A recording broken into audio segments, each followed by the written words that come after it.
The honourable member for Courtenay-Alberni. Madam Speaker, it's a privilege and honour to rise on Bill C-290, third reading, an act to amend the Public Servants Disclosure Protection Act. First, I want to give a huge shout out to my colleague from Mirabel for tabling this bill, taking leadership on this.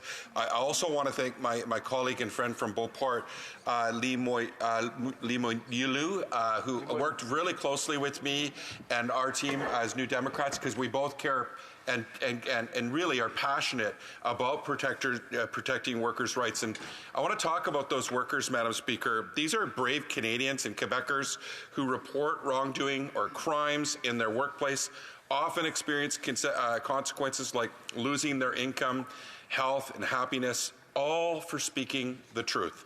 All Canadian Quebecers, these workers, they should feel like they're able to feel safe when they're reporting workplace crimes and negligence.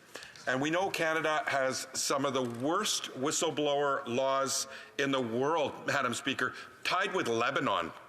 And, you know, the Conservatives like to pat themselves on the back and say that they care about whistleblowers, and, you know, but it's Liberals and Conservatives that have teamed up, Madam Speaker, over decades to make sure that actually whistleblowers don't get the chance to protect, our society and government, Madam Speaker. It was actually the current leader of the Conservative Party, of the official opposition, who last brought in legislation when he was in government, Madam Speaker. And the experts say that he didn't make things better, he made it even harder for whistleblowers, Madam Speaker. He made it even worse.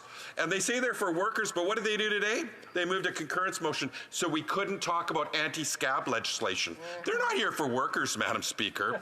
Liberals and Conservatives teamed up to defeat numerous amendments that would actually strengthen protections for whistleblowers in this bill. They voted against many amendments to Bill C-290. So we talk about the coalition. Let's talk about the coalition of Liberals and Conservatives fighting workers, muting workers, stonewalling workers from doing the right thing and being able to have the opportunity to protect Canadians, Madam Speakers, and Quebecers. So it's not surprising for the Liberals, their rich friends, you know, that aren't worried about whistleblowing, because they're not, Madam Speaker. And the leader of the Conservative Party and the Conservatives, well, they'll always prop up their big bosses and not workers. We know that, Madam Speaker. They have a track record. We have receipts, Madam Speaker. We're keeping receipts. And Canada and Quebecers need stronger whistleblower protection. So that's where there's more transparency and accountability of government and the public service. As New Democrats, we're committed to protecting the rights and safety of all workers. That's why we're pushing to make sure Canada and Quebecers have the strongest whistleblower